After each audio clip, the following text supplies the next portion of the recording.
Okay, so after all the work that went into our draft preview show, the Browns picked one guy we talked about in the entire thing, which is good on us. But we're back. The Browns have a draft class. Bree is here. She's so fired up for this. She's already doing some work on sleepers for the 2038 draft. I got some scouting reports on that front. But look, we're here. We've got a bunch of new players to talk about. So early impressions, Bree, on the weekend and sort of what you thought about what the Browns have done. I have to laugh. I was going to be a jerk and tweet out I needed to see everyone's report cards and grades on what their mock drafts were versus how the Browns actually drafted. And then I wanted to revoke people's Twitter privileges, Pete. So happy to hear that the podcast last week, you guys hit it out of the park with your focuses and whatnot. But so for me, the draft wasn't super exciting because of the Browns' positioning in the draft. Being at number 74, I didn't actually find it very motivating to want to watch the draft, even on Thursday night. I had it on in the background for about 10 minutes. And on Friday, I actually traveled out of town to Michigan and tuned in for maybe like 5 minutes. And then I was like, I just can't wait around for the Browns to pick. But I did happen to still be awake when the Browns picked. Well, that is something. That is something because it was getting really close to my bedtime. They obviously picked a wide receiver, which I think I was a little bit surprised about, just considering the amount of work that they've done in the wide receiving room already. Mm-hmm. But in doing some additional research on Cedric, I like the size aspect of it because I feel like the receiving room, although there's a lot of players in that room, how many now are we up to? I think 35, somewhere in that neighborhood. It's a lot. Obviously, they're not all going to make the roster, but it felt like this is like the type of receiver that the Browns is missing. And then you also have to think about the next couple of years and what the roster is going to look like, how much money they're going to owe their players. I thought overall, like that was kind of the theme for me. It felt like a draft that was focused on the now, but also like very much thinking about the future and what the next couple of years were going to look like, which I know is like hard for a lot of people to wrap their heads around, but very much, in my opinion, like how this staff seems to function and very smart. Obviously, like this is a smart way of going about things. I think they are a very competent group, and I didn't feel like anything they did left me scratching my head. Outside of the quarterback pick in the 5th round, that one had me scratching my head a little bit. But the more I thought about it, I'm sure we'll get into it. I was thinking this was more of a like, okay, we have to develop some sort of a backup quarterback because you don't want to pay your backup quarterbacks. That's the key. Talk myself into it. Yeah. So overall, Pete, I mean, I don't want to grade a draft. I really don't like doing this because I feel like it's very premature to say like, oh, they hit it out of the ballpark or they completely failed. We're going to see some of this come to light, obviously, as we get into the fall season. Yeah. So, in addition to the fact that, we previewed and got one guy right, that part of that was like this draft. Well, one, I came into this very open-minded. If for no other reason than the Browns took Martin Emerson last year, and no one was like, oh, of course they're going to take another corner at the top of the draft. So from that standpoint, it was like, and they don't pick till the 3rd round. You're sort of like, how much can you really project? The other part of that was that a lot of the guys they took were expected to go higher. Now, that doesn't mean that they're right. That the consensus board. This is the term that gets thrown out there. That means that the Browns crushed it or anything, but that a lot of these guys were projected to go earlier.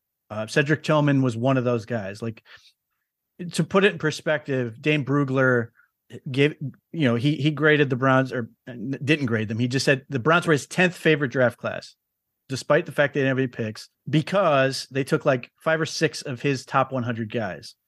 Does that mean the Browns necessarily got 5 or 6 of the top 100 players in this draft? Who knows?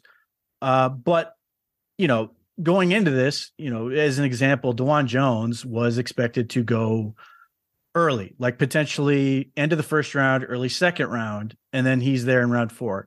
It's not always easy to sort of predict that thing, which is fine. I really like Cedric Tillman quite a bit. 23, like this is the thing, like 23 feels old by Brown standards, but realistically, in terms of like projecting for the future, until they're 24, you're fine. So that didn't bother me. I think mostly it was a little surprising because what have we heard all off season? Well, they want more speed. They want more speed. They want more speed. And so we're all of us are looking at these guys who are running 4.3s and everything else. And Tillman is not slow.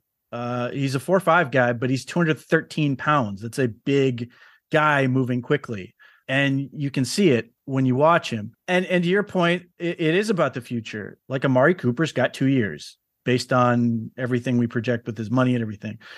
Cedric Tillman sort of could be that guy who takes over the role that Amari Cooper has on this team. So that part is interesting to me, and just gives you more guys, which I do think it's kind of interesting that like the pick the Browns traded down from 42, obviously the Packers traded it, or the Jets traded it to the Packers as part of the Aaron Rodgers deal. And they took Luke Musgrave, a tight end out of Oregon State, who is incidentally the Bill Musgrave, the Browns offensive assistant coach, his nephew. But the Browns traded down and they basically traded the way it worked out, Luke Musgrave for Elijah Moore and Cedric Tillman, which I feel pretty good about, but it's also just interesting that the Browns literally took 2 wide receivers. So yeah, as for the quarterback, it's money. I've said, and I got this loud wrong. I thought the Browns were going to do a bunch of homework on quarterbacks because they always do. And then basically like down the line go, he gets released or they see an opportunity to trade or whatever. And they go, okay, this is where we're going to grab them at. I love Dorian Thompson-Robinson as a player. I think it's a great swing on a quarterback. I thought, of all the quarterbacks in this class, he was the guy that, like, outside of the big five, so to speak, if you're going to take a swing on a quarterback that could, be great in the NFL, he was the guy that sort of stuck out to me. So I thought he was going to go round, somewhere day 2.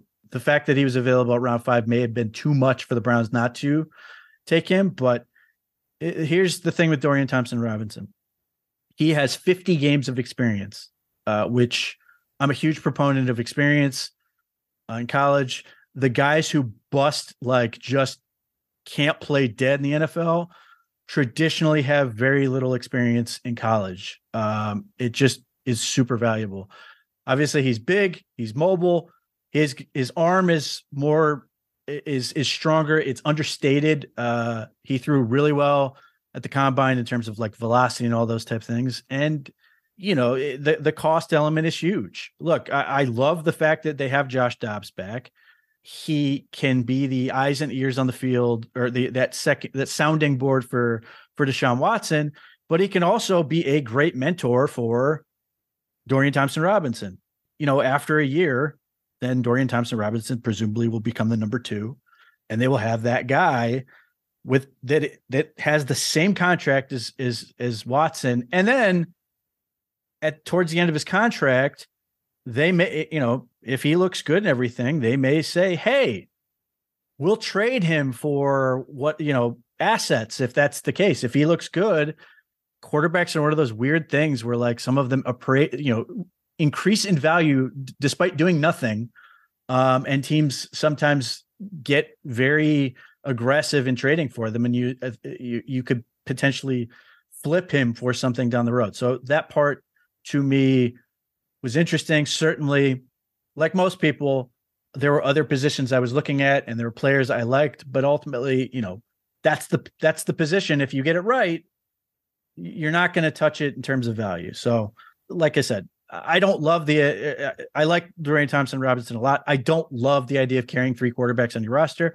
That's my biggest gripe. If I'm going to complain about anything, roster space is super valuable. I figured the Browns would go back to carrying 2. They seem very committed to carrying 3 now.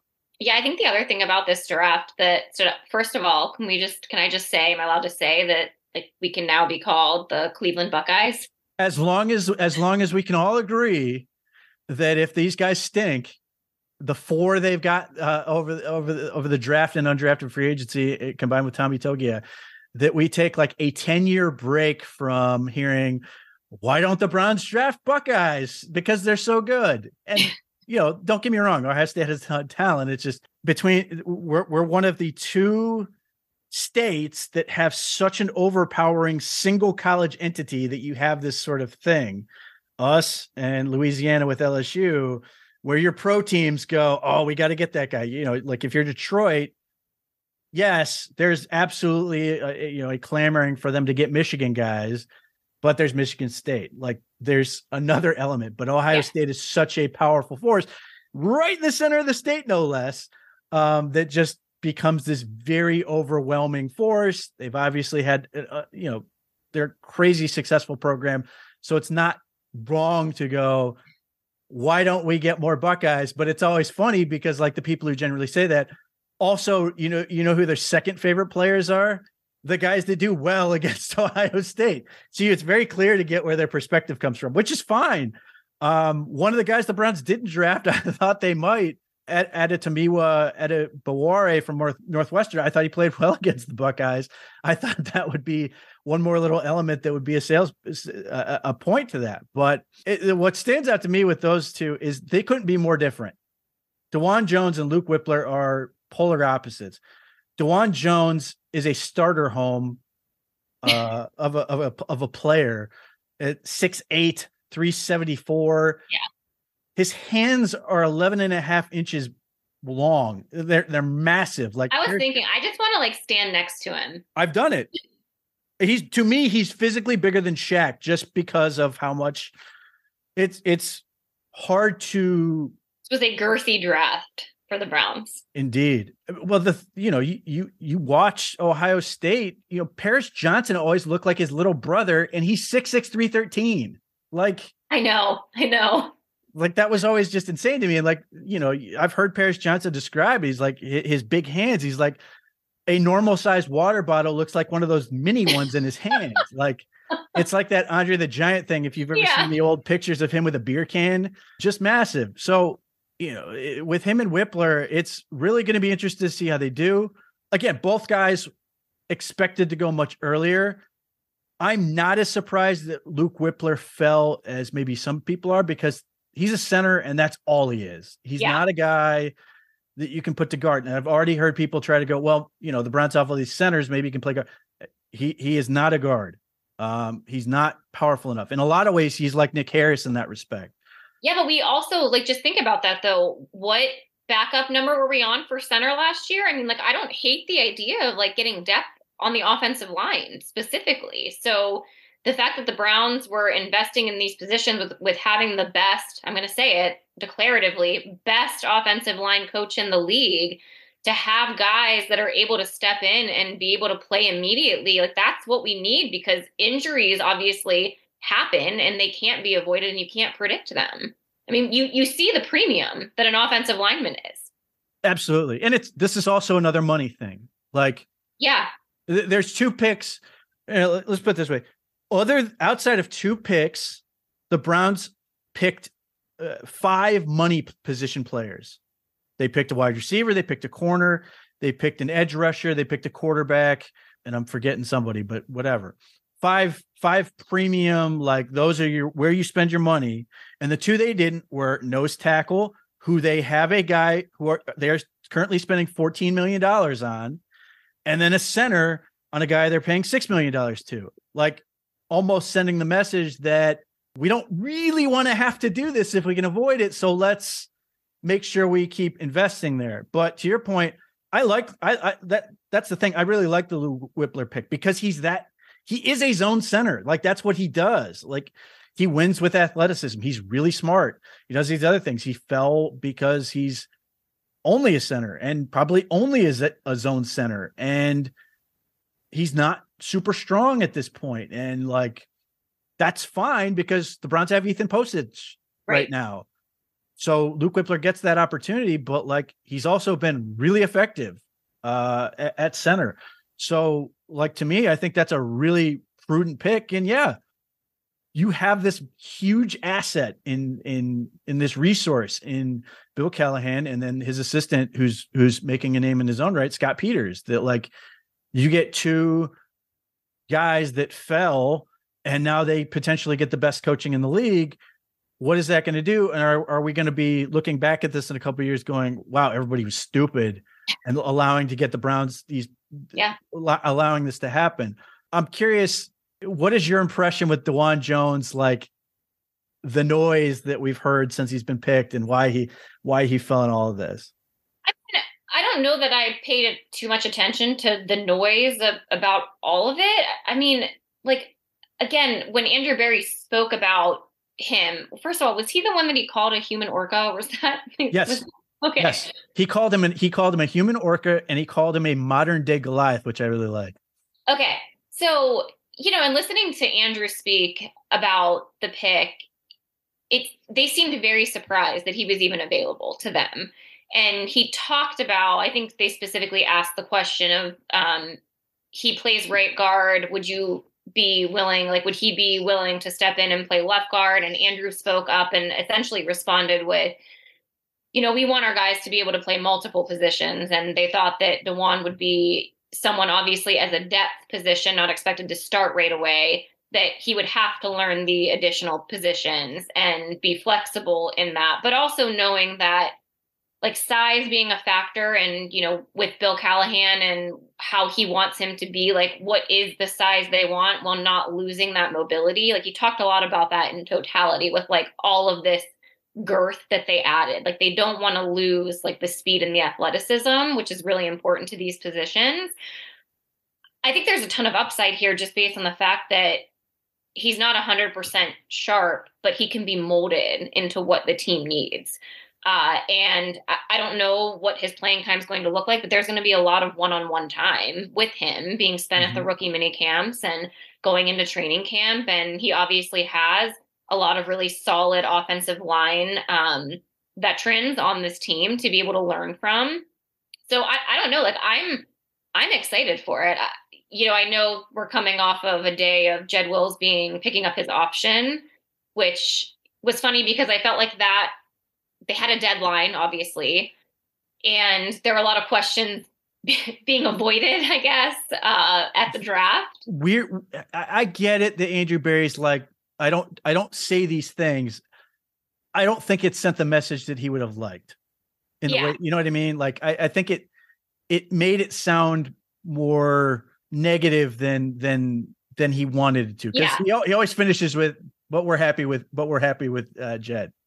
Yeah. And listen, this year is going to obviously be a prove it year for Jed because he has the ability or opportunity to go out there and play his best football and get a really big contract. You would hope that that's how he's going to approach this season. I don't know that I'm 100% confident in him. I don't know that we've seen that level of consistency. I don't know if he has that want or desire to really put in the work to do that for this football team. So I don't know. It'll be interesting to see, knowing that there aren't really any starting positions up in the offensive line room, to see how some of these rookies come in and step up and what they can show. And maybe it's potentially a future down the line, hey, we have to think about this and protect ourselves. And, the other piece is I was listening to Joe Thomas a little bit break down the draft. And, he always brings up the point of it used to be that edge rushers were lined up always on the same side, on the right side. So your left tackle is obviously, they have the biggest job out there. But now defensive linemen move around so much on the line, and there's obviously more than talent. There's more than one talent that you're facing, where it's critical to make sure that you're balanced, because you have to be able to counter with your offensive linemen and have that athletic mobility to be able to hold the protection. So again, I really like this pick. I don't know that I paid too much attention to the fodder around it. What I miss, Pete? What's everyone mad about on the internet? Well, he apparently he played high school basketball, and his. Oh yeah, wait! I did see that someone said it's really a shame that Myles Garrett has in his contract that he can't play pickup basketball anymore, because this would have been a really good one-on-one matchup. Well, they got the hoop at the facility too. I think the impression that, this is one of those, look, the weight is a thing. And I worry about it. He's a hugely strong man. It's not like he's just fat, because he's not. But what I worry about is joints, carrying around 374 pounds. Like, you are running and it's pounding on you. And a lot of these surfaces in the NFL suck. And then you're trying to be asked to change direction dramatically. Like, those things add up. And I worry about that. Like, I would, certainly prefer he be, somehow get just under 350. That's the fact that he played basketball is impressive. His feet are good. Yeah.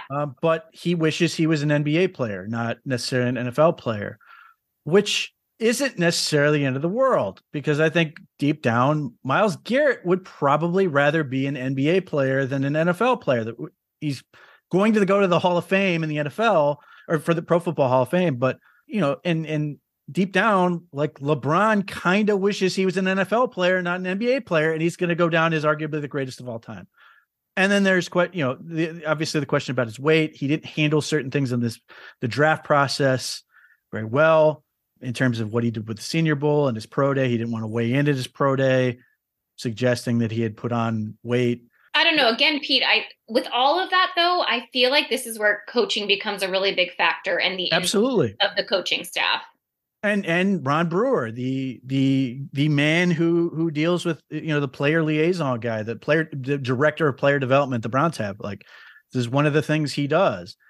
But here's the thing, like, there are a whole lot of players in the NFL who don't love football, and they treat it like a lot of people just treat their job. You go there, you do what you're supposed to do, and you go home, and they can be very successful at doing that.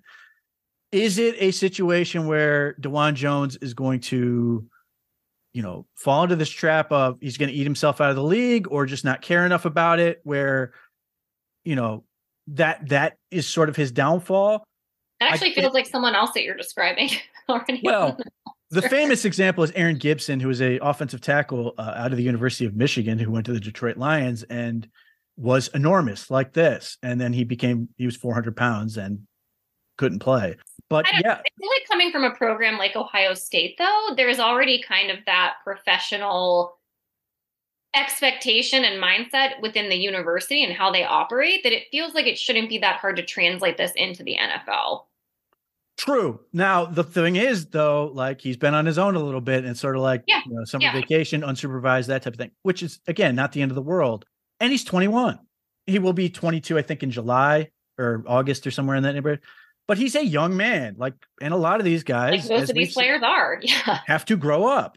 And extent. Just think about that too. That's where I feel like, though, these like football programs, when you're in college and you're playing, like, that routine and that structure and having the accountability, that's what they need. And to your point with moving to the NFL, like, they do develop more independence, where they're going to have to essentially, like, they're going to have still those regimented times and places and all that stuff, but it's going to be put back on them to make sure that they are responsible for all of it. So yeah, that could be a potential hurdle, but hopefully he's got a good support system and people in his corner that are, helping him figure all of this out. And that's one of the things the Browns have made significant investments in, is on that stuff. Right. So that may be why they feel comfortable doing it. But my question is the risk they're taking here with him any higher than what they did with Perrion Winfrey last year? I would say no. And I would say the payoff is potentially way higher than Perrion Winfrey. Like, if DeJuan Jones is good, he's going to be very, very good. He dominated Ohio State. There's no getting around that. Perrion Winfrey didn't dominate at anything. Like, so, and making some poor decisions.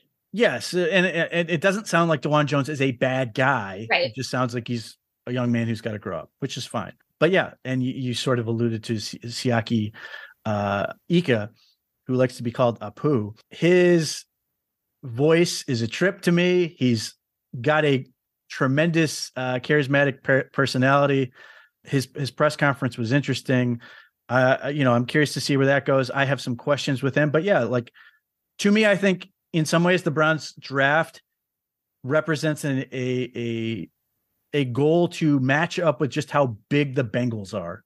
Yeah. And just the overall AFC North. And, even just looking beyond the AFC North, in totality. Like, it's so funny how you see the NFL, like the direction that things move, and where things are going. And obviously, if you look at last year, the defensive line specifically, we obviously just got ran over for most every game. And once teams were able to lock in on that, that became the Achilles heel of this entire defense. Like, there was no response, and there was nothing that this team could have done, at any point in the season to really figure this out. So the fact that Andrew Berry has been very focused on this position and this group specifically, like, I think this is great. I think it's going to challenge some guys in the room that there's question marks about, rightfully so. I don't think anyone should feel safe in that room of having a roster spot, amp up the competition, and hopefully we'll see some good rotations as we head into next year. And I guess I was excited overall just to see Jim Schwartz excitement. I know we don't know much about him outside of his press conference and his past experience, but I do feel like he was very involved in all of these picks when it comes to the defense, and his plan and the things that he was saying of how they're going to utilize him. And what was the quote that he said? He said he wants him to be a Ferrari, not a dump truck in Cleveland. Thank you. I love that. Yes. And I know it's just words, but I loved it.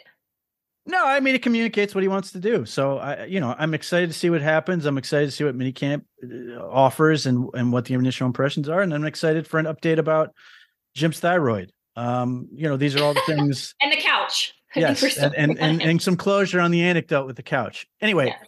We're going to transition. I'm going to talk to Jake Burns. Bree, this was great.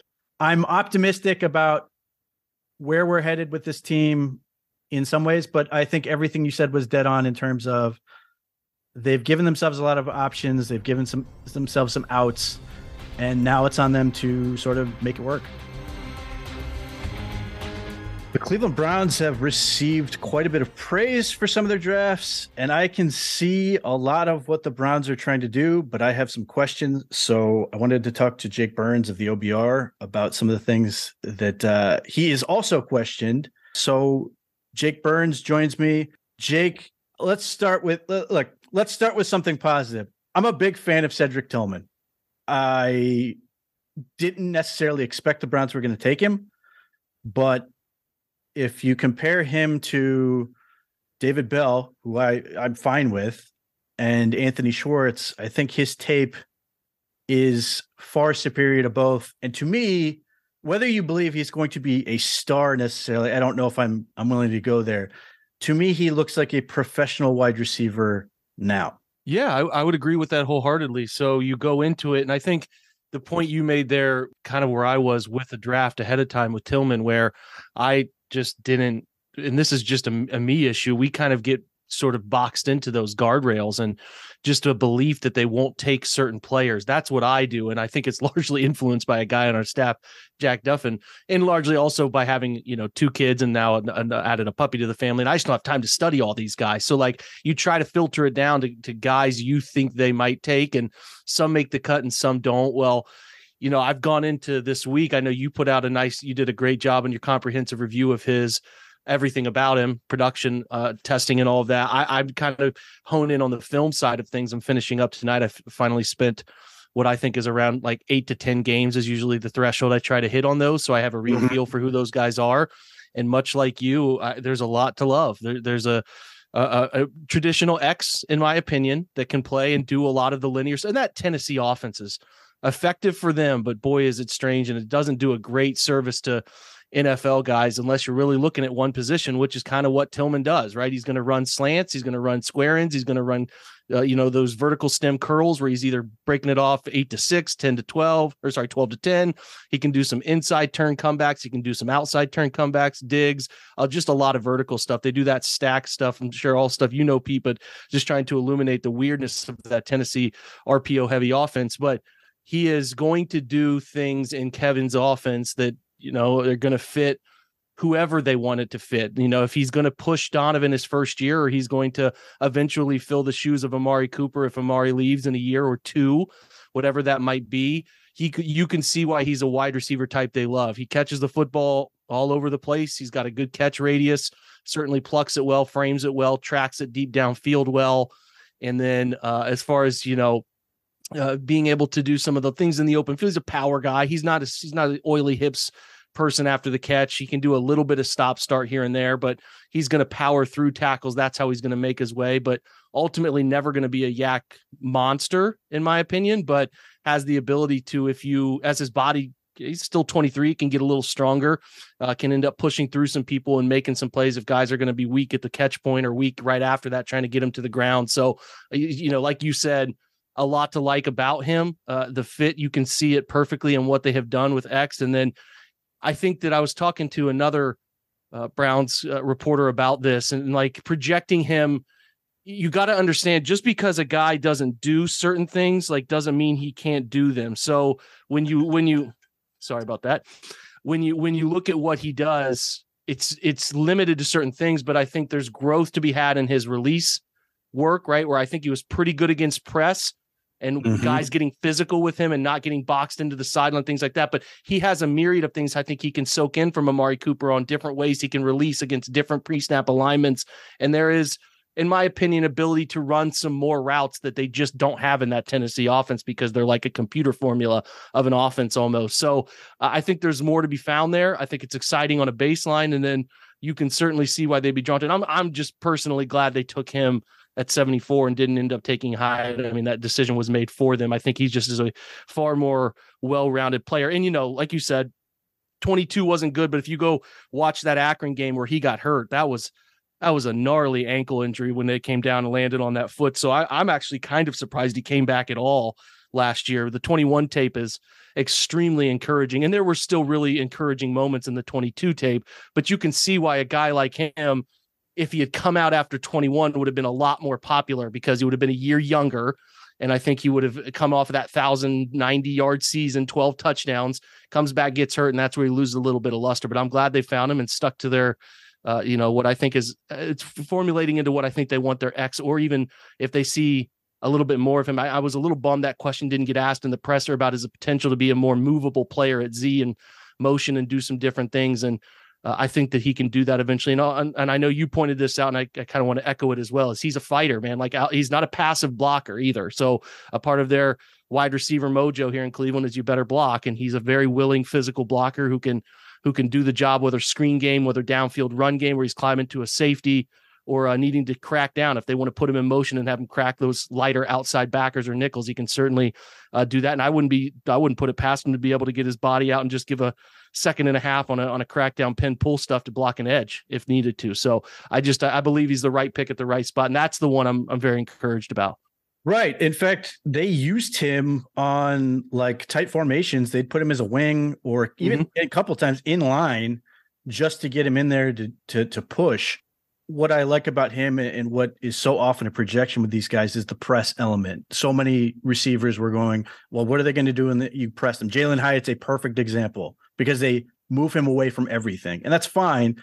But you watch that offense, and whether it's Hendon Hooker or Jalen Hyatt, you have no idea. I mean, look, they are skills they absolutely have and are very talented players, but it's very difficult to project what they do to the NFL confidently. Whereas Cedric Tillman, he does NFL things in college. What I like about him with releasing press is he is able to win with the upper body and the lower body, and he can marry the two effectively. And I'd be very curious to know what would have happened had the Giants not taken Jalen Hyatt, because I have a sneaking suspicion the Browns still would have taken Tillman for all these reasons. But, who knows? The other part of that was I think the Browns took him in part because he came back in 22. I think that made a big impression on people that he was willing to play through it, because it would have been very easy. He had surgery on a high ankle sprain to try to get back faster. I think that has an impact for people that he is willing to do that. And he came back and he beat the hell out of Keely Ringo, who, and all these people are telling me, is a steal. And don't get me wrong, he's talented, but he had no answer for Tillman. So I like what they can do with him. I agree with you. It's Amari Cooper, hopefully. He doesn't have to be Amari Cooper impact, but Amari Cooper role. to see where that ends up. Now, next pick is the one where I have questions. I know you have questions. Siaki Ika from Baylor. I understand what Jim Schwartz likes about him, and I get it, but I also have some major questions, and I'm wondering if like the whole thought process here is you're taking the things he does well, you're going to have him fly upfield, which to his credit, he is very good at. I'm not going to take that away from him. He is literally a bull when he gets going. And I'm thinking that they're basically going to say, we're going to try to bottle this up and to have him just do 15 to 20 reps of that to hopefully eliminate some of the other things that he doesn't do well. But, by all means, tell me where you're at with him. Having watched him now, you got to go. 2022 to me was a wasted season for him. It did not help him. I don't necessarily see like an obvious difference in sort of effort, anything, but something was missing that was better in 21. I think part of that was the fact that the defense was better, and his production is predicated on teammates, which, okay, I get it. He's a role player. You want him to sort of create production for his teammates, and he absolutely did that for Baylor. But his production is entirely created because he's such a terrible tackler. And the comparison I made, do you remember Sean Bradley, the center in the NBA? Yep. He was always famous for being on posters, right? Getting dunked on. And, credit to Sean Bradley. He was willing to go up there and try to defend those shots. But 2022 has a highlight reel of Siaki Ika being sort of Sean Bradley of other guys' highlights, and not all of them are his fault. The one by Bijan Robinson is just Bijan Robinson is a freak show, but there's a couple other ones where you're sitting there going, ugh, he's awful in space. But by all means, go ahead. Yeah, it doesn't. I think I've put it out there quite a bit. I have not, I'll be honest with you, Pete, I have not gotten to him as far as like 10 games deep yet, but I did watch him in the pre-draft process to have a feel for this. Now, I know you lean heavily into production, to which I also have gotten more into that over the years, and the production of 22 is frightening. And 21's better, but 22's frightening, and there wasn't an injury paired with it like we were talking about with Tillman. And then you mix that in with, this is just outside the playing field. You mix that in with the fact that like he didn't test bench with short arm. Short arm guys should bench really well. Like Vita Vea did 41 bench reps, and I don't care if you're not a big time athlete as a 330 pound, 340 pound shade or nose zero. Like, I can be behind that if you show us that you're an extremely strong guy. Now, I prefer your arms to be longer to give yourself a better chance against interior guys. But if they're not long, you better be a powerful SOB. So like, you have this guy who does almost all of the testing outside of, I think the 3-cone is the only thing he didn't do. He didn't do 3-cone. He didn't do shuttle, and he didn't do bench, while keeping in mind, he lost weight for the sake of testing.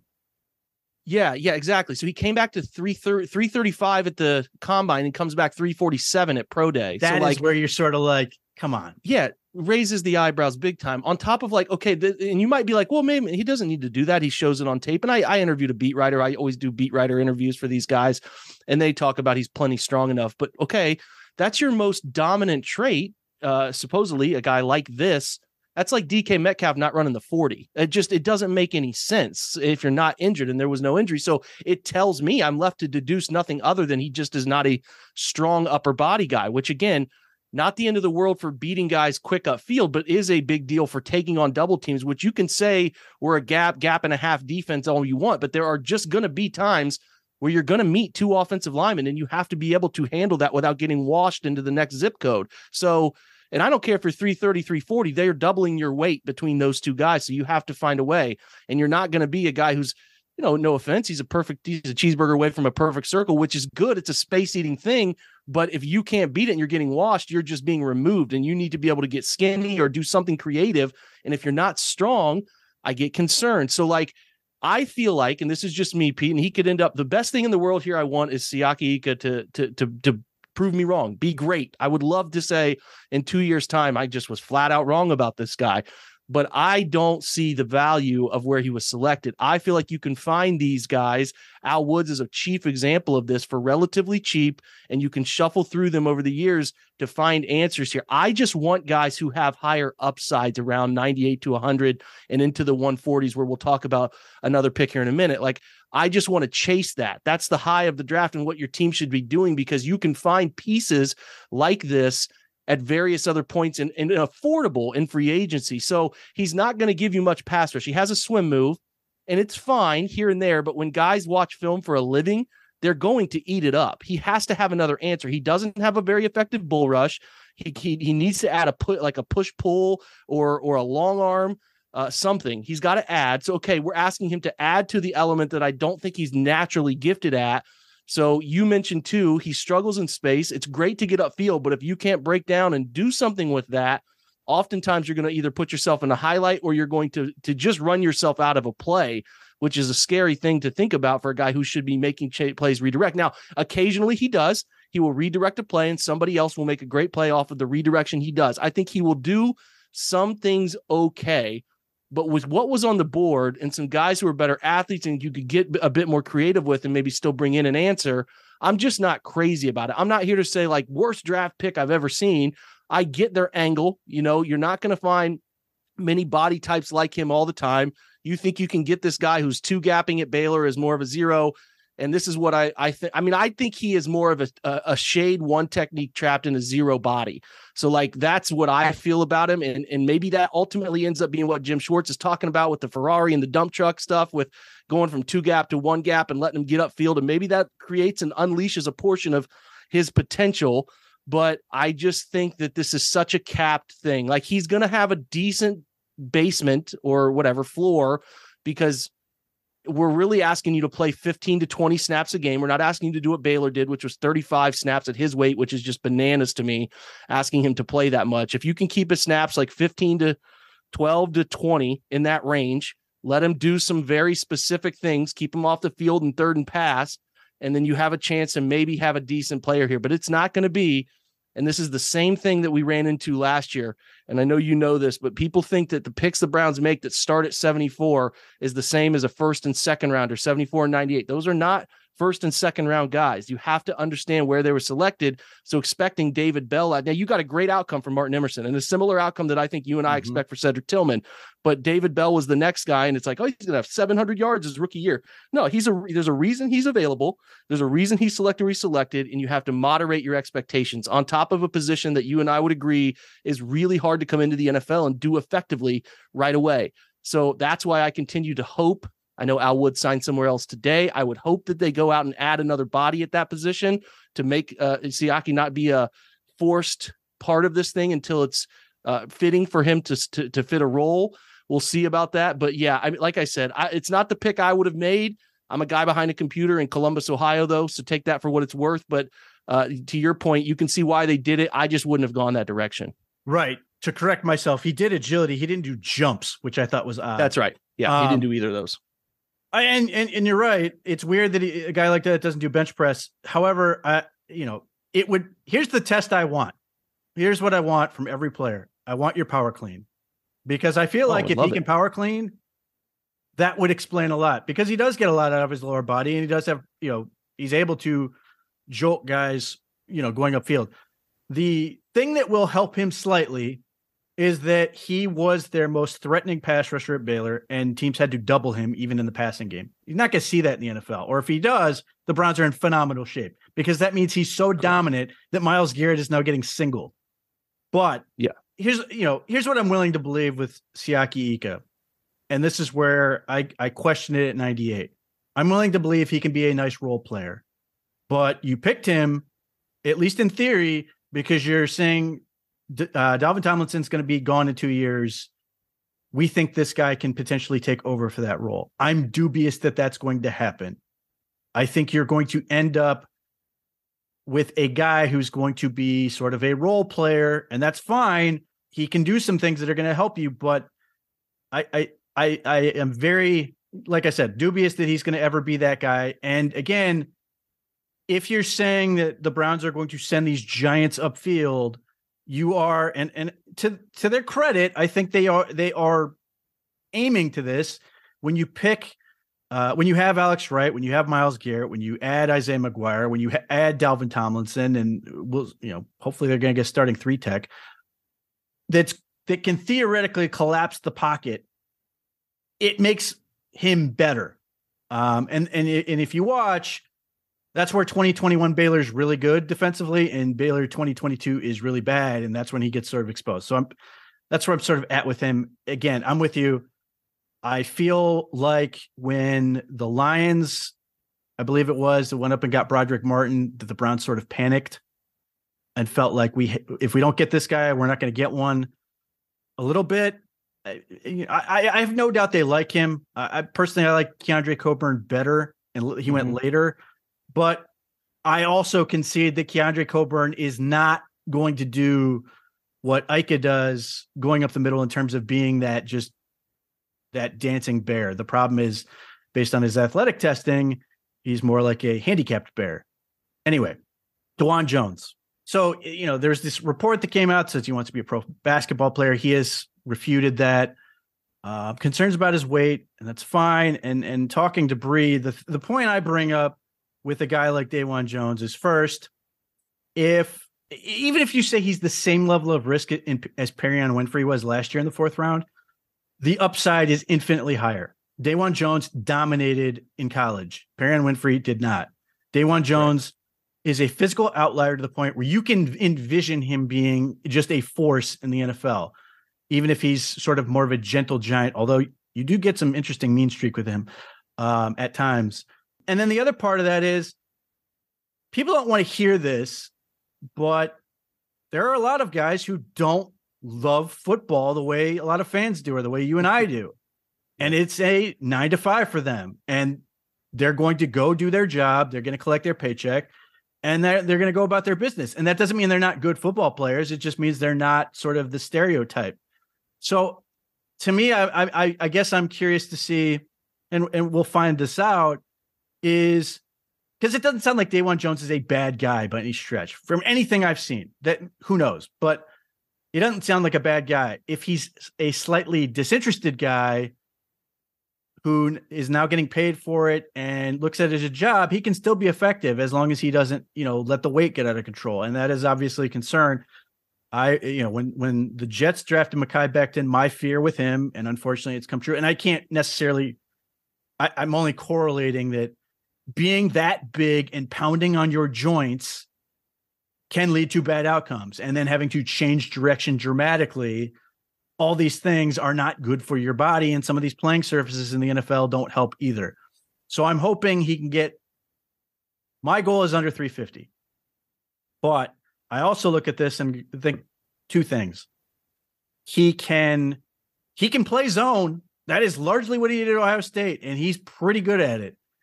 And then the other, and I think if you want to have him down block all day long, he's great potentially for RPOs, because he's just going to clear shit out and allow, you get a lot of those options.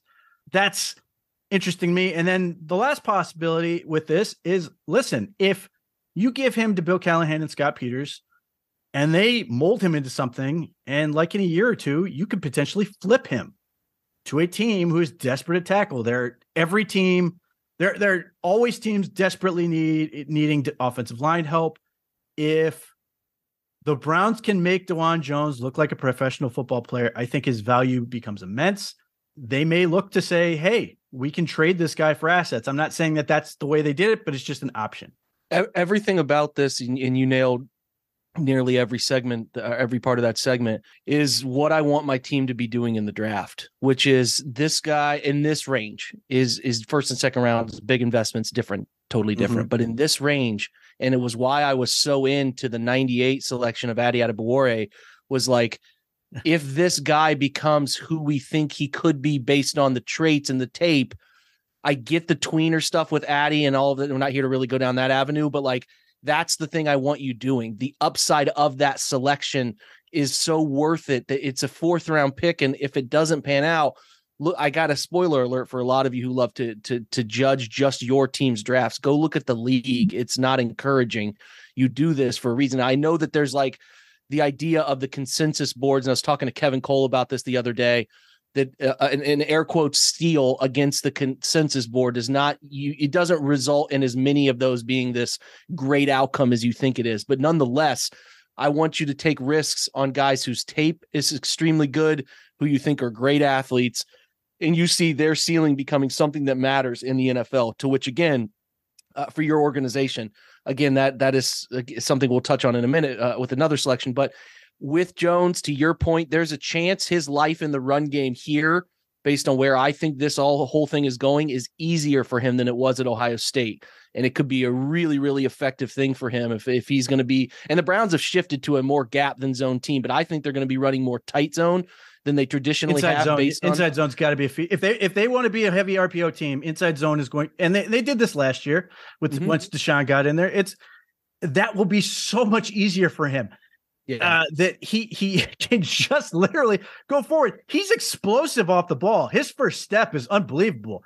One of the things that struck me watching him, he is dominant at the second level in a way you wouldn't expect, because he's fast enough, and two, he's so big that he just overwhelms guys that they can't get away.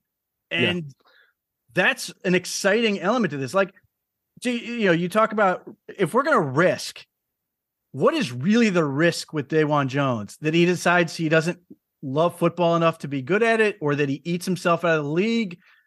Okay, but it's not, substance abuse or hitting women or whatever it is. And you're not asking him to be like, to become something he is not. You literally want him to be the same player he was at Ohio State. Yeah, there's some, you want to, smooth out some edges and help him get better, but you're not saying, I took this, and I love the modern day Goliath tag on this, that Andrew Berry referred to him as. You're not trying to turn him into a football player. Funny. He's already there. He is a football player. He's damn good. So, like I said, risk, we could talk about risk, and if it doesn't work, whatever. Like, we're increasingly, this is not, the Browns are not a bad football team anymore. They can do this stuff because it's not as life or death to these picks. And I know a lot of people are critical of Andrew Berry, but they've sort of settled into this mode where they understand more of what they can do. And, the only two picks they made that were not at money positions were at positions they are spending money they probably really don't want to. Yeah.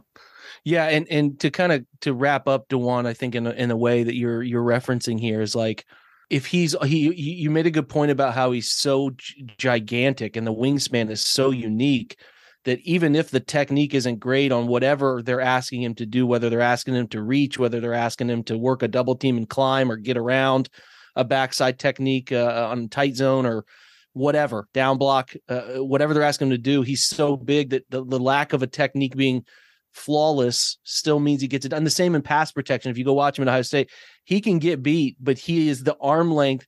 If he gets beat up field, the length of those arms and his ability to still move the feet means even if he's beat, he can recover in a way that is so, and you wonder, like, well, why do these people chase arm length and all of these things?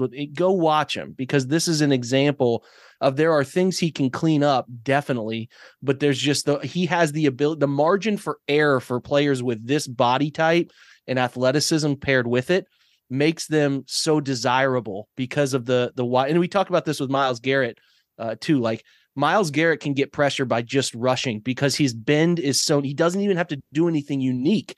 He just is so uniquely fast, and his bend is so natural that he doesn't have to do some special Euro step move or cross chop or swim. He just gets pressure, and his range of pressure, it's wide open because he can do it in so many ways.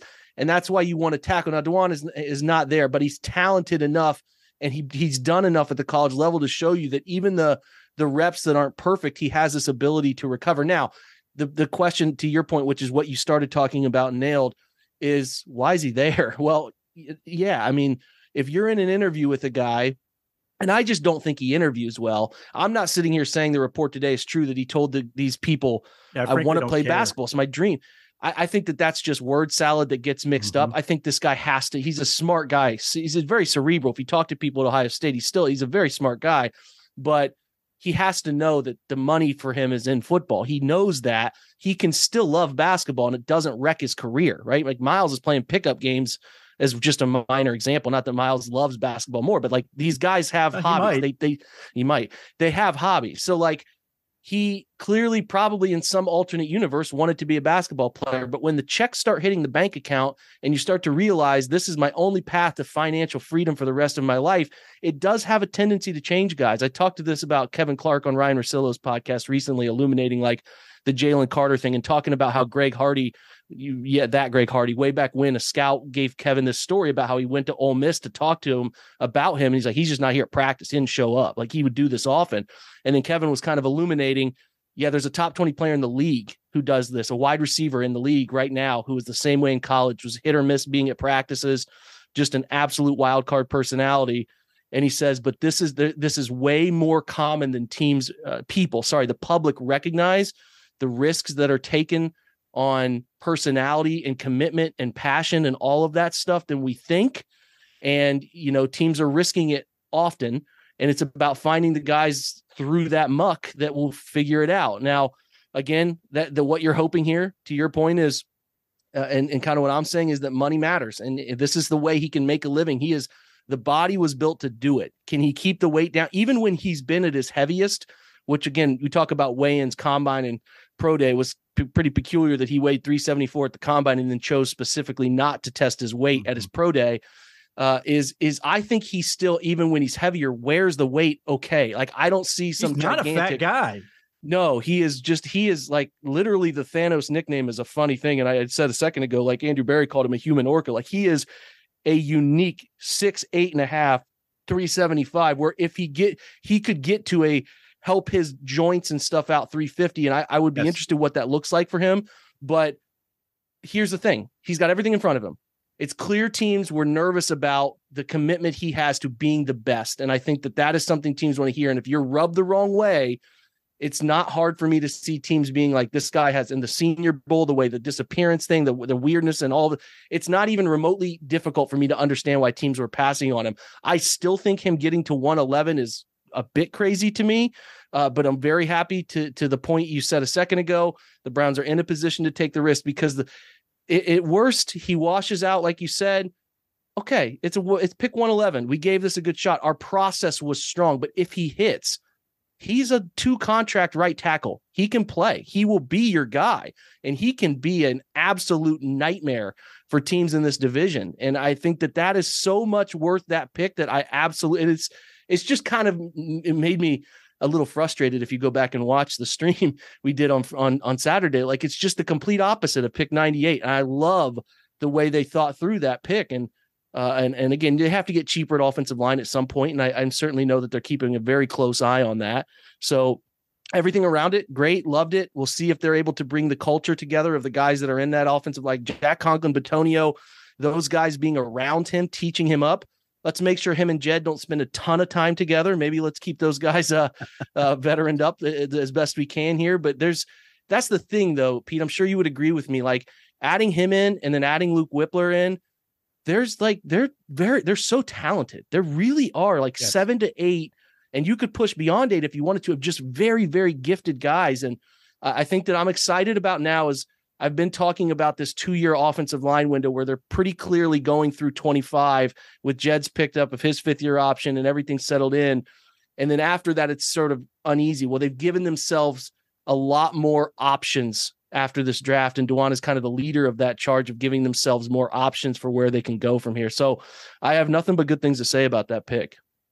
Yeah, and look, how did it strike you when Andrew Berry is asked, and maybe this is the PC answer, he was asked who was the player that surprised him most as available at the pick? He picked Tillman. Yeah, I'm not surprised. I'm not surprised that was his answer. I do think there's something with Dewan, again, who was, it's kind of funny because you brought up Perrion Winfrey earlier. like 2 days. And I love Jordan Reed. It's my guy. You know, I talk to him as many times as he'll give me the time of day. He works at ESPN. He wasn't at the time. Should have been on the day 3 coverage. Just saying. Yeah, he should have been. And he had said 2 days before the Browns 22 draft, he had Perion Winfrey as their second round pick. Like, that's 2 days before. He falls to the 4th round, and you start to figure out why. Again, with DeJuan, it's not hard to figure out. I think that there are going to be O-line coaches, people that scouted him, that are like, I want nothing to do with him. I don't think he's ever going to reach his potential. I think it's a waste of a pick, a guy that's not driven. If the ball is in, just like I talked about the other day with Jed, and finishing plays and showing the little things that can make him so much an all-pro player, in my opinion. The same is true of DeJuan here, of getting through. They have to find a way with these two guys who I think are super talented to get through to the person. Because if you can get through to the person, the players' ceilings here of these two guys, I mean, imagine, Pete, a next contract, 5 years of Jedrick Wills. He's only going to be, 24 this year, maybe younger. And like, you're talking about 7 years of potentially these two guys, if they can just get them to reach their full buy-in and potential here. And that is an extremely exciting tackle future if they can figure that out. And I do really think I'm not surprised he was there. I'm going to say this. I'm a little surprised he slipped to 111. I thought he would slip into the 3rd round after hearing all the things you hear. You're just kind of at the right place at the right time to pick him. You know, I know Blake Freeland, again, who was a high upside, and a lot of people connected him to the Browns based on age guardrails and some of the things that he did as an athletic tester. And I'm not surprised he would have went in front of him for some other teams, but based on the board and who was available, I'm all in. I just think it was a great selection. And I'm with it. That continues to be the hardest position to figure out for the Browns offensive line. The only thing that stands out to me, and we're on draft 4 now, they don't like skinny guys. Like, you need ballast. Like, you need wide body and wingspan to some extent. Like, they have not taken a little guy in terms of that. Like, that is what Blake Freeland is. He's very talented, but needs to get a lot stronger. The Browns have not messed around with that, whether it was Jedrick Wills, whether it was James Hudson. Even Nick Harris is not, like, you know, he's not a super strong guy, but he's not super thin either. And it's very difficult to sort of figure out who they like, because that's the only common thread I find is that Bill Callahan seems less worried about athleticism than I would think in his guys. So it makes it really difficult to figure it out. But, like, because James Hudson's, you know, you get into Raz, and the only reason I mention it is because that's the number that stands out. I think it was like 5 something for James Hudson. So that continues to be the position that is the most difficult to suss out as far as what the Browns really like. I do think, Pete, that there is a little bit of this. And now, again, you have watched Jed as much as I have, and you have coached, and I don't think it matters what level you coach at here, because when you see some of the things that Jed can do, you see, I hope I'm seeing this differently than you, but I see a guy with truly all pro potential if he puts it all together. But what he will do at times with his inability to finish plays, the look around, we used to call it helmet camming back in the day, where the thing was going on and you were kind of looking. He doesn't have, and I don't think you have to be a great NFL player as a finishing offensive. You don't have to be a mean streak, gnarly finishing guy to be great, but there are just so many inconsistencies in Jed where he looks lazy and he doesn't finish things on one snap. The next snap, it's literal teach tape that I do think that Callahan and his group, Peters included, who is going to be the next guy, they were probably pretty hesitant. I think that if it's been 3 years of Jed doing this, and you know that they still want to see that investment through, so there's no reason not to pick up the 5th year. They have to be slamming their head against the table at times watching the tape, because I'm an idiot. And if I can see it, they're seeing it all. So, like, the question for me became, was there a divide? I kind of had caught steam of some of this, that there was a little bit of a divide between the scouting side and the coaching side and the selection being made because of the fear of this replicating itself through DeJuan, a guy who is just not committed to the level of commitment that it takes, right? The level of commitment that says, I'm going to study like crazy to know what my opponent's going to do. I'm going to finish plays. I know how this guy's going to attack me. I'm going to do all the little things right. And I do find it interesting that they went down that road again, because these guys, there's no doubt Callahan and Peters, who do some unparalleled work in the industry, and as far as teaching and the strike system that Peters employs, it's phenomenal. But the person is what I just don't understand. I know they're bringing Jed in and sitting him down and talking about this. It's just, I think with DeJuan, it's the same thing. Can they figure out a way, if these guys don't love football the way me and you do, enough to sit down and do this for minimal pay and all that stuff, right? The way we do, we invest hours in, like, there are just so many people, and the fans included, out there who just love it. But these guys don't always eat, breathe, and sleep football. They've been just gifted these abilities, the size, the weight, the speed, and been told you're a tackle, you can do it. And they do it pretty well, enough to go to Alabama and be an All-American, enough to go to Ohio State and be an All-American. But then you get to the NFL, where everybody around you is the best of the best athletically, and you have to do all those things you maybe didn't do. Are you committed to that? So that's where I'm interested in, like, they went back to that little area, left tackles giving them some issues in this spot, and they went back to that well. We'll see if it pays off, and we'll see if they can figure out the person here, both the one they're currently trying to reshape in terms of the football person. I don't want to speak about the person off the field. I don't know Jed well enough to do that, but I speak to just what I see on film, and I wonder / worry where that goes with DeJuan and all the buy-in and everybody around it. So it's just something to really, really monitor. Right. I agree that Jed, there are games where he's dominant, outstanding run blocker when he wants to be. I also think he suffers from having shit body language, and it makes him look worse. Yep. That doesn't help. What strikes me, though, is that Tyler Steen went in the 3rd round, and I watch his tape, and I'm incredibly frustrating watching Tyler Steen.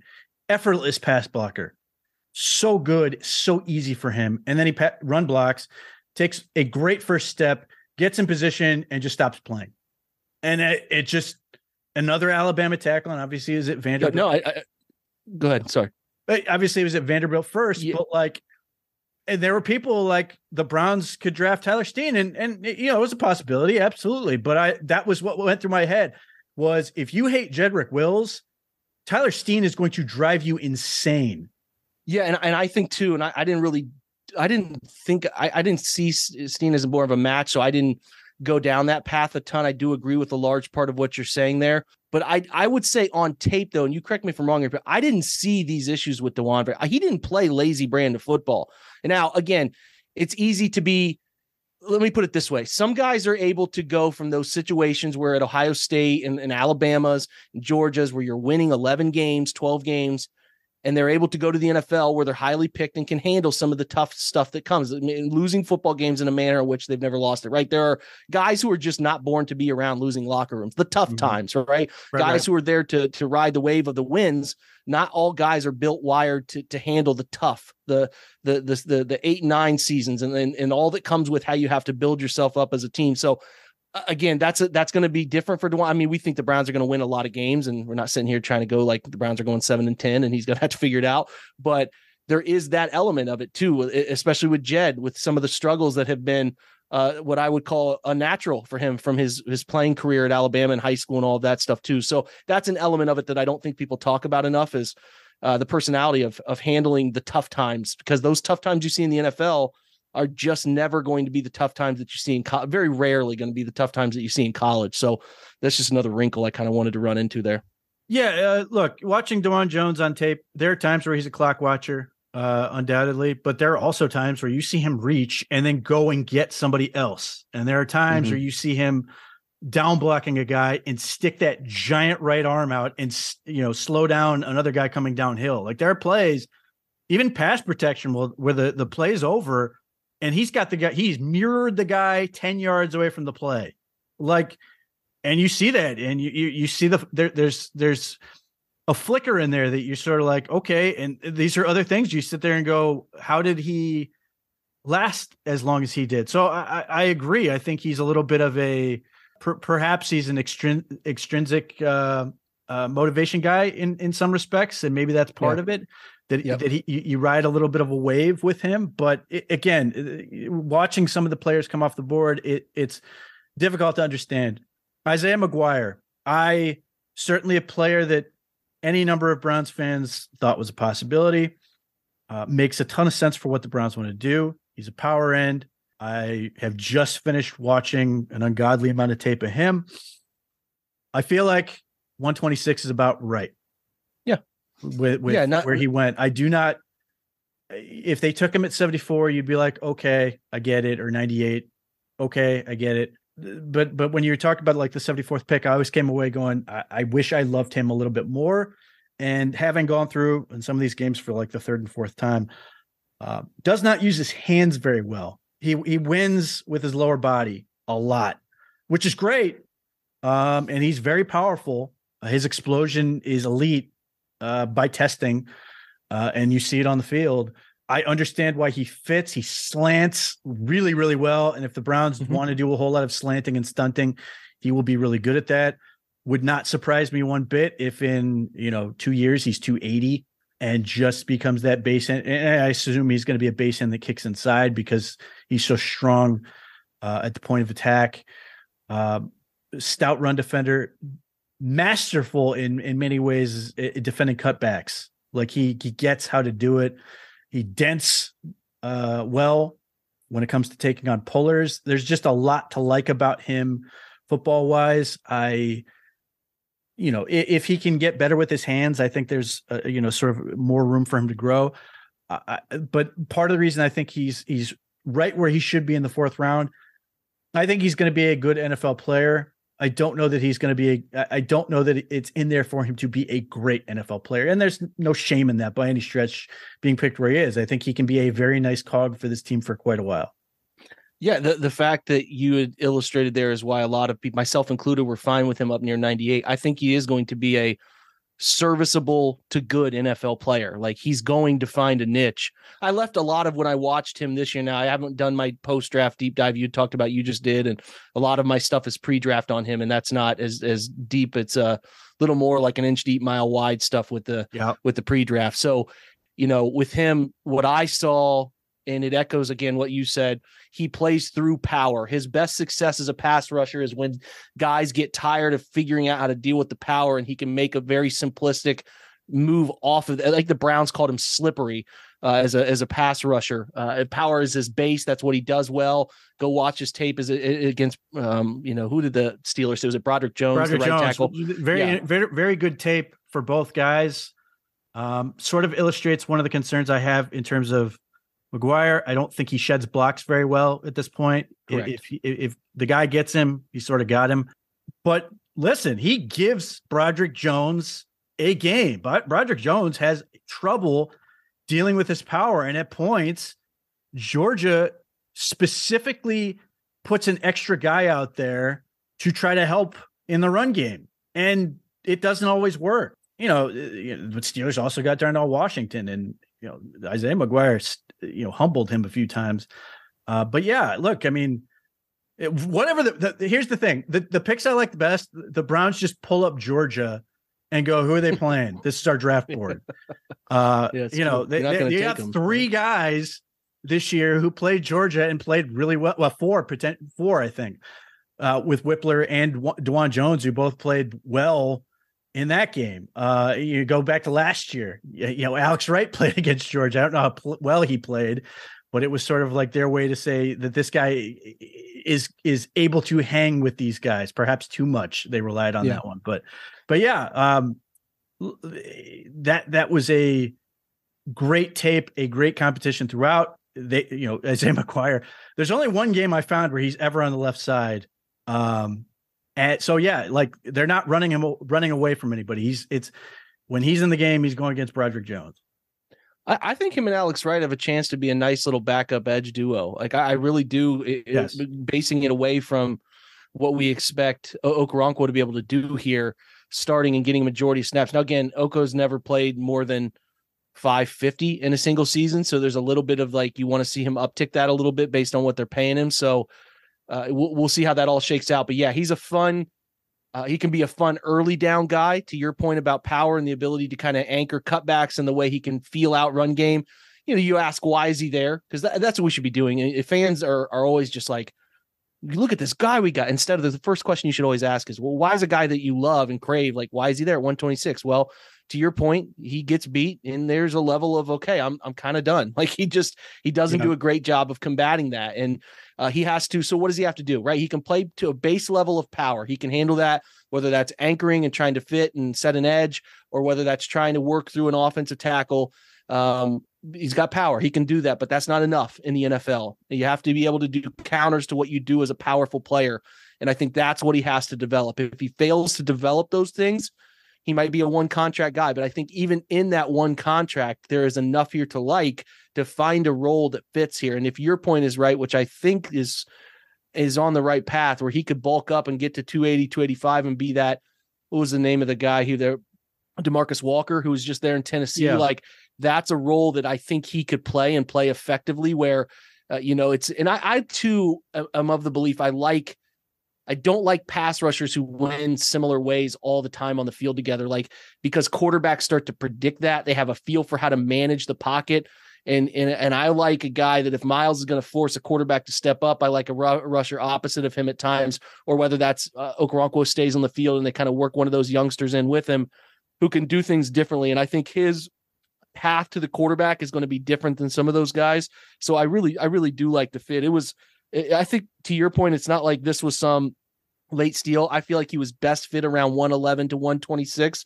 So it feels most to me like right pick, right time. And just a nice spot to get that player who should have I can't sit here and say, I promise this guy's going to be a second deal player, but I feel pretty good about a baseline level of really good, an average to good play out of him on a rookie contract, which is, again, that's a great outcome. A guy that can be on your football field is a rotational, nice piece for you with a chance to stick around for another deal. That's all you're asking for about 126 and athletic upside, age. He can run. He had that really weird thing where the Browns are taking guys with a 165, 10-yard split only at edge.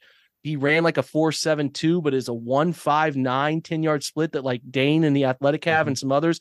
But then the NFL combine data said he ran a 1.72. So even if you split that in the middle and say like, okay, 1.65, he's right at about the threshold they want. So I think there's some speed upside there. Yes. If he can get quicker off the football, I don't think, I remember like what I don't like about Jordan Elliott coming out of Missouri was he was just not reactionary off the football. So they need like some eye stuff going on at Missouri for getting off the football a little bit quicker. But if he can develop some of those things, there's a nice moldable piece of clay here for him to have, like I said, a nice 4 to a potentially 2 or 3 year extension kind of thing here with Cleveland to stick around a little longer. Yeah, he when he's right coming off the ball, he will tackle counters backside. Like he's that athletic. Yep.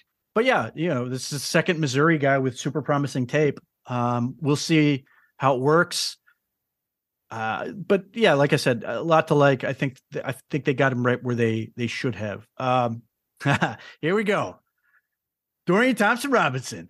I understand everything people don't like about this pick. I don't want to use a roster spot on a third quarterback. I get it, and I'm okay with it ultimately, but that was my big thing. Had they not taken him, I was not a big Jamie Robinson fan, even though he's a prick, and I love those. I had enough question marks where I thought he was a slot only, and that's not bad, but even then his length was problematic, and there were some other things that were just worrying to me.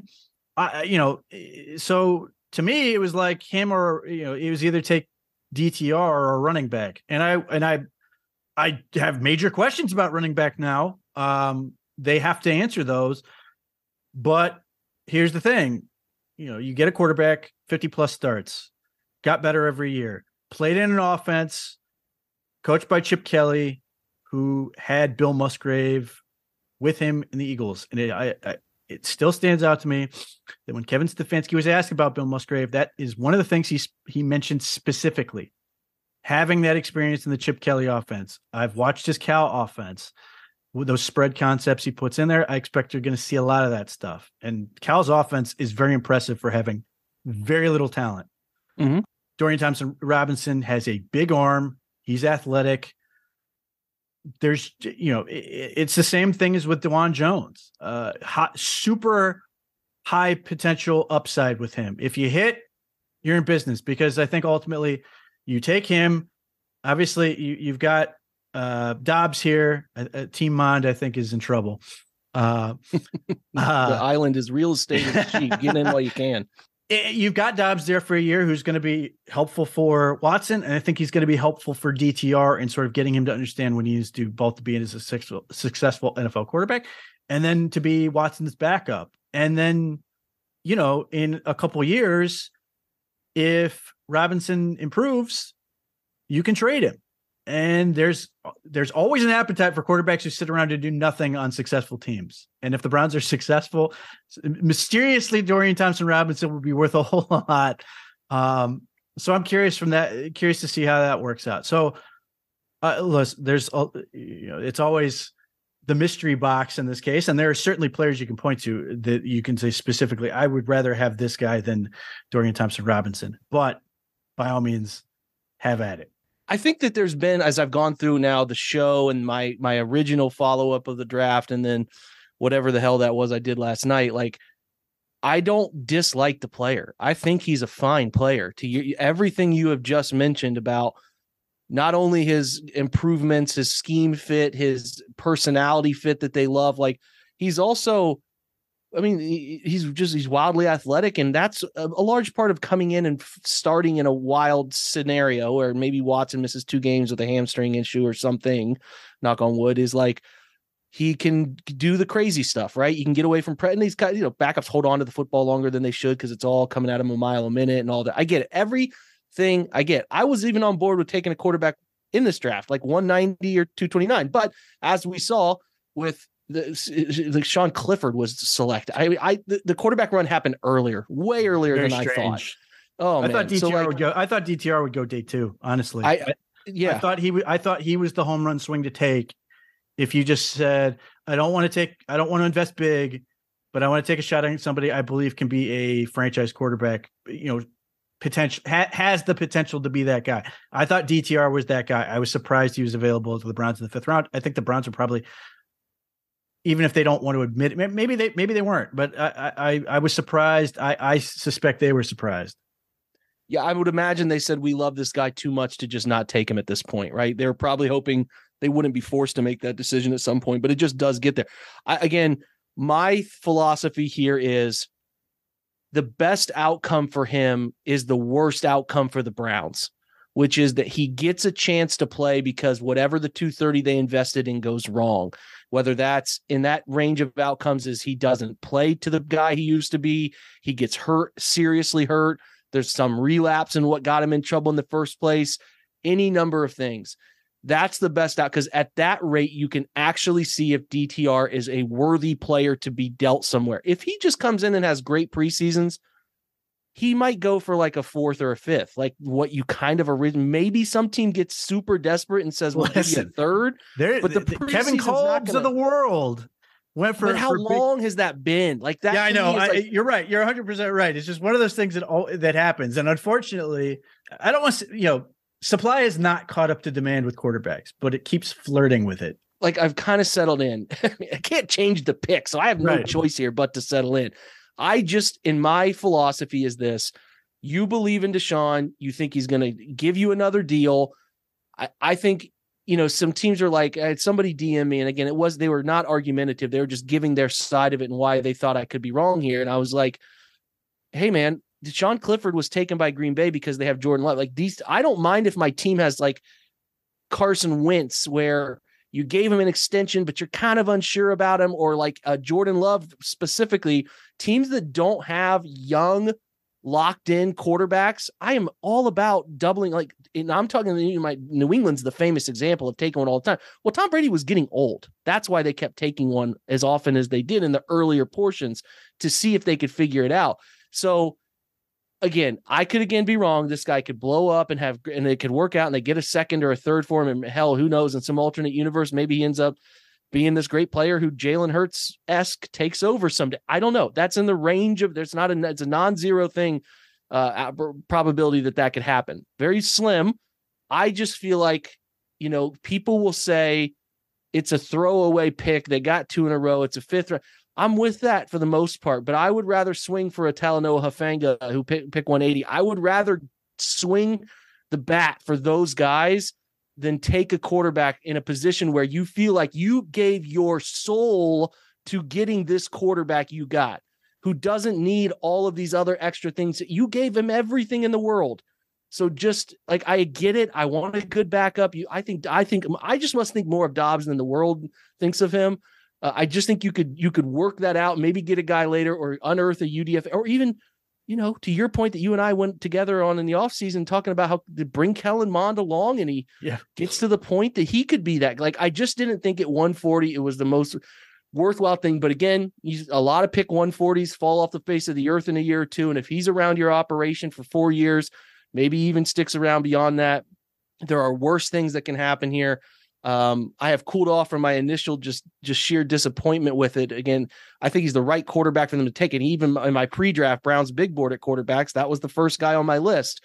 I just didn't like the range that they took him, but I see also the side of where all these quarterbacks were getting snatched up pretty early. So if they liked him enough and they had him rated high enough, then that's fine. So again, much like my opinion on Siaki Ika, like, I can't change it. It's not what I would have done.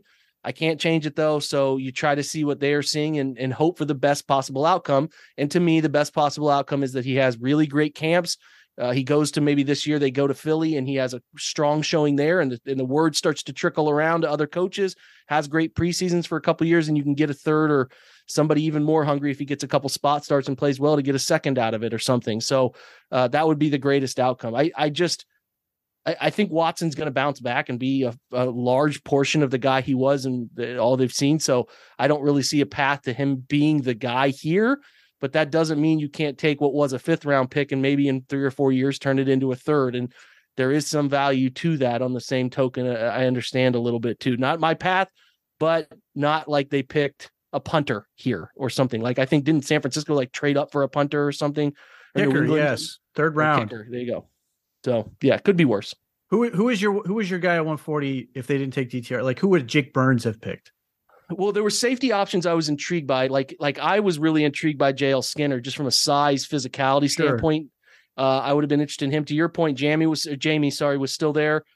I could see it. I think the sheer body style was limiting him in a lot of ways. To be honest, 140 was where I thought Cameron Mitchell was going. I really thought, sitting there, I'm like, this corner situation makes a lot of sense for Cameron Mitchell. I mean, they get him 2 picks later, so you don't talk about that. But had Mitchell been gone at 141, been a little upset about that. But like, I thought that there were I know the other kid, the A&M safety, Antonio Johnson, would have been. I just would have taken a swing at a safety. Here's the thing that they're not going to be able to. I think Grant's going to have a great year. He's going to have a great year, and they can't afford him, and they're going to be looking for another safety. And I just would have been more comfortable taking a guy here, as I thought there were decent options. Skinner would have been the top of my list for just somebody to take a swing to be your dime safety who could develop into that role. And maybe you draft next year, you figure it out and it all works out or whatever. But I just would have been more inclined to use that on a player with the ceiling that I thought, if they hit it, this is a guy that's going to help us at a position that we're going to need it. And that's where I would have gone with it. But again, it's not a nightmare pick here or anything like. It's not taking Jahmyr Gibbs pick 12. It's not that. It's I see both sides of it at this point. I just wouldn't have done that. Cameron Mitchell, I love it. I'm all in on it. It's fantastic. Again, prick corners, and in this case, apparently cocky prick corner. I'm all about it. Runs fast, man cover guy, and he puts people on the ground. That's it. I'm good. And this gives them a bunch. Like, the thing that this defense should be doing with these corners is we're all looking at this from the perspective of they don't have a nickel. They have guys who can shuffle in and out of the nickel. This is where they should be thinking of, how do we raise hell for quarterbacks? What does a quarterback like to do, Pete? He likes to step up to the line and know where everybody is. Sure. They love it. That's the thing they love to do. Give me the pre-snap picture. I know where 21 is. I know where my slot. I know where Greg Newsome is. I know where JOK is. I think they should be, and I really hope this is what they're thinking, having a bunch of guys with outside experience who they can teach up to play inside based on situational stuff, such as, hey, we're facing a big slot this week. Can we do some things with Martin Emerson inside to have a fun gadget answer to this team moving A.J. Brown inside? Because I can't put Greg on him all the time. I can't put Cameron Mitchell on him all the time. I want guys who can rotate, move, can be like week to week, give you some answers. And I'm not saying that they shouldn't have a full-time guy there that they should be looking to give a majority of the snaps to. But they have taken all of these outside guys who want to be outside guys, but also have this unique ability to step in and play that position when they need someone to. And I think that instead of looking at that as like a negative of, well, we have all these outside guys and no inside guys, let's get creative with it and situationally match up these guys and teach them some of the things from a holistic standpoint in that secondary, who can give us this fun option of, hey, this week against Pittsburgh, they keep putting George Pickens in the slot. Let's find an answer for that thing they're trying to do, right? Like, I think that could be an element of what they're thinking. I'm just curious if they try it, because again, the data was encouraging for Cam in the slot, and Northwestern didn't get a ton of them, more of an outside guy. But when he was in the slot, he got some really, really nice marks as a tackler. Like you said, he gets people on the ground, does it. He can do it. But I would just like to see them get like fun, wonky, and creative with all this corner depth to get these guys on the field as much as they can, because they are loaded there. And instead of being like, well, we got these back, no, like find a way to get these suckers on the field, because these guys can all play and can all do these roles. And hopefully they blitz. I'm hoping some of these guys blitz because Cameron Mitchell's good at it. Like that's something he excels at. But yeah, look, in many ways it simplifies it, because if you're going to be a heavy man team, you're not worried about weird rules if you're sliding inside, in the slot, because you're cover 3 or you're some sort of cloud coverage, and what do I got to do? Do I have to go cover the flat? Those type of things. It's just man at this point for the most part. And maybe they play some, match quarters and stuff like that, where the opponent sort of picks, essentially picks the man coverage. But regardless, it just gives you that ability to just put dudes all over the field and cause problems. Like you said, the Luke Whippler pick makes all the sense in the world to me. They're paying a center. They don't really want to pay a center. They don't. They've got the backup is Nick Harris is on the last year of his rookie deal. This, presuming that Whippler beats him out, gives him a new rookie deal with the potential to be a starter. It's why does this guy fall? Because he's a center only and he's underpowered, which is the whole reason Nick Harris fell when he was coming out. The difference here is that Luke Whippler had a little more hype because he had a great career at Ohio State. But that to me represents a possible value to the Browns, that they get this guy when they don't necessarily need it, and they can develop him and take their time with him, because there's a lot to work with. And like Nick Harris, he's a very well cast zone center. I don't have much to add to it. You're exactly right. A lot of, again, I had interviewed some Ohio State people and DM'd a few, and there was some surprise around the program that he left, that he didn't come back and continue to develop. Like, the thing they wanted him to develop more was his core internal strength to become the best version of him. So now he played really, really well against Georgia. And I think that launched him into being like, I'm just ready to go pro, and which, fine, whatever. The good thing is to what you just said, is a chance to come in here and play at his own pace, at his own time. They're going to clearly play, the situation they've paid for, at least for a year. Sure. And give him a chance to get in the weight program, get stronger, and get exposure to NFL defensive tackles at practice, because he'll need that, right? So if this was a player you're like, got to put him on the field right away, God forbid another injury happens where that has kind of forces you into doing that, I think he could surprise people playing early, but they don't want him to. And again, we talked about it with Dewan earlier, like, you're trying to get cheaper on your offensive line, because you're going to have to tighten that belt sooner or later. Probably a little more sooner than some of us would like. And he's going to be a nice rookie contract answer there. And to your point, center only, the guys who go earlier are guys who are, if you're at the top of the board, the Ricky Strombergs or, those others, it's usually because you're a freak of nature testing. He was not necessarily that. So he sawed off a little bit, shorter arms. How does he handle power? You can easily see teams having him move down the board. They're not chasing a center necessarily. And that's why he ends up being available in the 6th round. And much like, again, to your point, Nick Harris, they're sitting there. They're like, we got to take him. And I think at that point, you had to take him. So I do certainly feel, and that's why I thought they would be a little more interested in Andrew Voorhees, who ended up ironically going to the selection to Baltimore, where it was like a guy that you just are almost giving him like a redshirt year. The hope here would be the best outcome is you're giving him a a nice little redshirt year in the NFL and giving him a real chance to figure everything out, get familiar with the what. And I don't know if Kevin's going to continue to have his center be the anchor of line calls and adjustments. I know Deshaun had kind of questioned that because he liked that element of what comes with quarterback position. We'll see what that shakes out to be this year, but all around for the part of fitting into a new offense and learning the verbiage and all, I good player. Even if, like you're saying, he came out a year early, you're giving him a chance to get himself absorbed to it's like an early enrollee in the college level. I think that's kind of how I view it. And I think they have a chance, every bit of a chance to be your Brown starting center as early as 24. Certainly by 25, he'll be in the thick of it. He's going to have to block Siaki Ika, and he's going to have to block Dalvin Tomlinson. You're going to find out real quick whether he's ready to go or not. It's pretty simple. Yep. Have you had a chance to go through? Do you like any of the undrafted free agents? Well, Ronnie Hickman's interesting. I don't know what kind of athlete he is. On tape, he's fine. Everybody's scared. Everybody's terrified. He's a terrible athlete. Yeah. Well, that's the part you're always guessing about. I don't like him playing deep early. If he's got a chance to make this roster as a guy who finds himself closer to the football, playing some of those curl flats or hook, dropping into hook and whatever pass situation presents itself to put a dime safety on the field, like could see that fit for him as a chance to make the roster.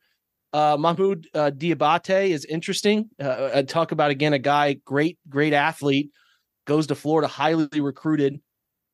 He's weird though. He's 225. He's not a linebacker. He's maybe an interesting Sam option who you can get creative with and let him rush and do weird, funky pass situation things. I'm intrigued by him, and they gave him a 5th round equivalent of money. And we learned today that they gave Lonnie Phelps 5th round money essentially as well. And I don't know if you've spent much time on Lonnie, but he plays like his hair is on fire, man. Love Lonnie Phelps. Love it. He's got a chance, Pete, to be the 5th. Like him and Isaiah Thomas are going to compete like hell. And he's got a real shot to be a guy in this league. It feels like Diabate is Sione Takitaki insurance in some ways. Agreed. 100%. Which makes all the sense in the world. And here again, I like the approach in the draft. They didn't take any safeties and they didn't take any linebackers. And the evaluation, certainly my evaluation, was neither of those positions was very good in this draft. It does not. There will be successes at those positions in this class. But I felt like the line between what you were going to get in the draft, that in sort of day 3 in particular, was not that far from what you were going to get after the draft. I'm curious if we are getting a little bit of a hint on what Jim Schwartz really wants in a strong safety with some of the choices he's made. Ronnie Hickman, for example, I agree with you. He's not very good deep. I think he's very good up in the box, potentially in that slot role. He's very good at scraping and playing downhill, does not look comfortable having to turn his back to the football. I am a big Charlie Thomas fan. The money backer. Yeah, you got me interested in him for sure. The kid that came out of Sacramento State in like round 3, maybe he's going to be great. But the Browns got essentially what that guy does after the draft. Charlie Thomas, 5-star recruit, comes out, has all kinds of offers, goes to Georgia Tech, I believe because of the academics. They have real requirements.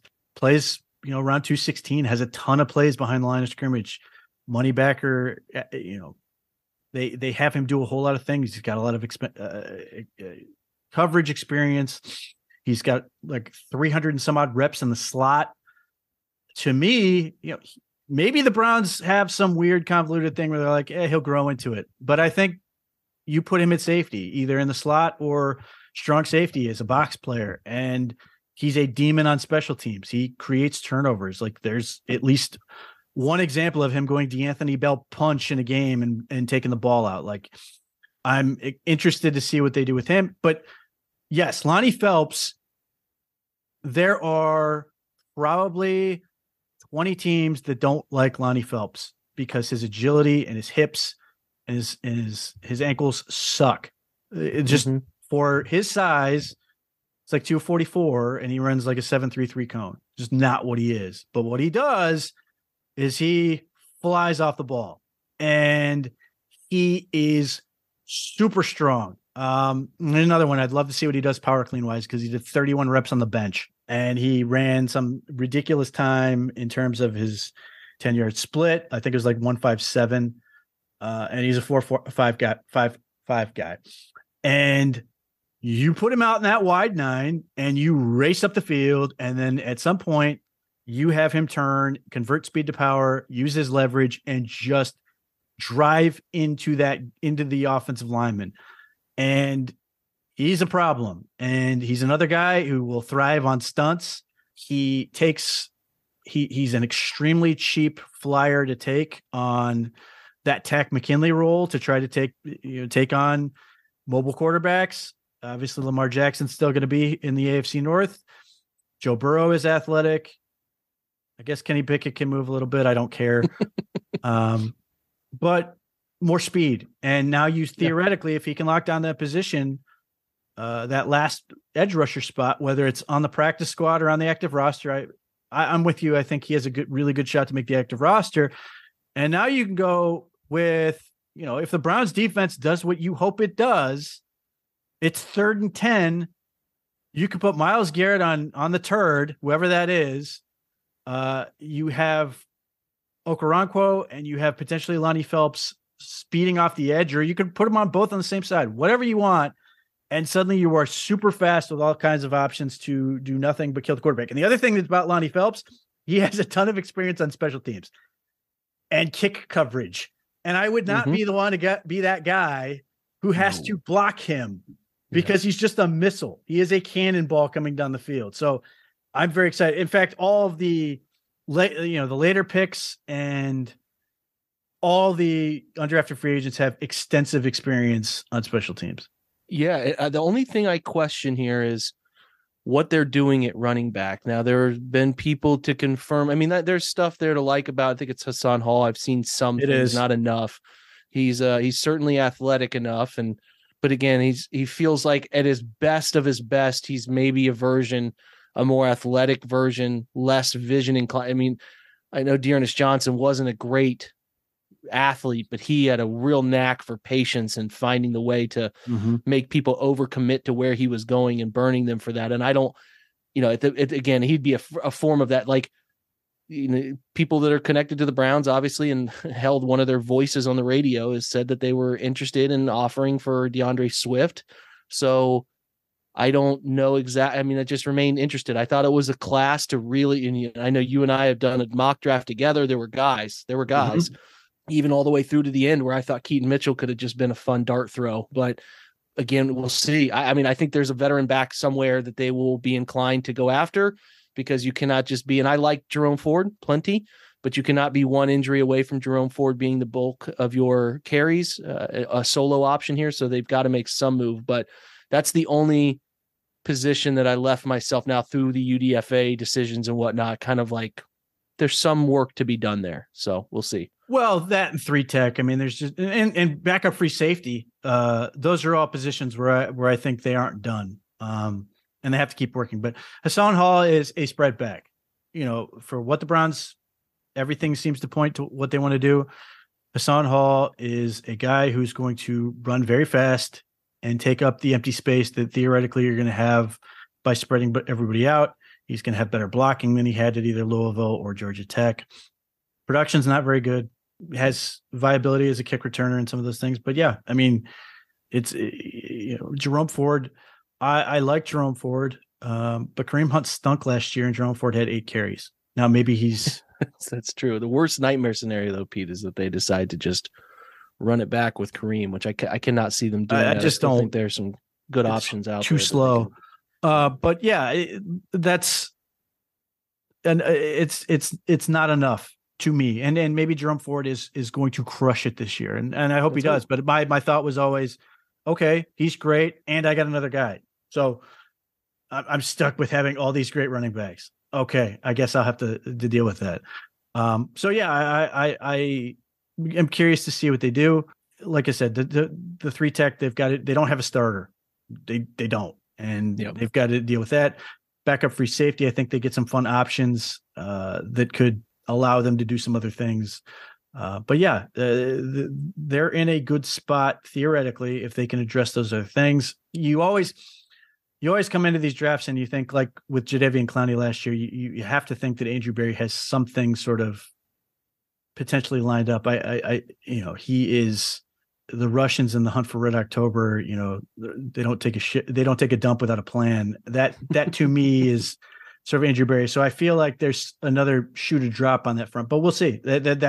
That's on him to fix, because you cannot go into this year the way you did the last 2 years. And right now, Dalvin Tomlinson is a very big player for them, but not enough. And you've got to have a rotation that can legitimately go 8-9 deep across the board. And they're not there yet, but they can get there. Anyway, Jake, we've gone on a long time, which is great. I appreciate it. Check out all of Jake's work over at the OVR. Check out his podcast, many podcasts, and his many, many, many shows that he's super, super excited to do every single time. But we'll be back next week. I'm sure we'll be still doing draft stuff, and then then we are right there already. That next week is schedule release. So yeah, there's a lot to get to. Rookie minicamp and everything else. Do all the things like us, subscribe, follow us on the YouTube, all that stuff. Anyway, we'll be back next week.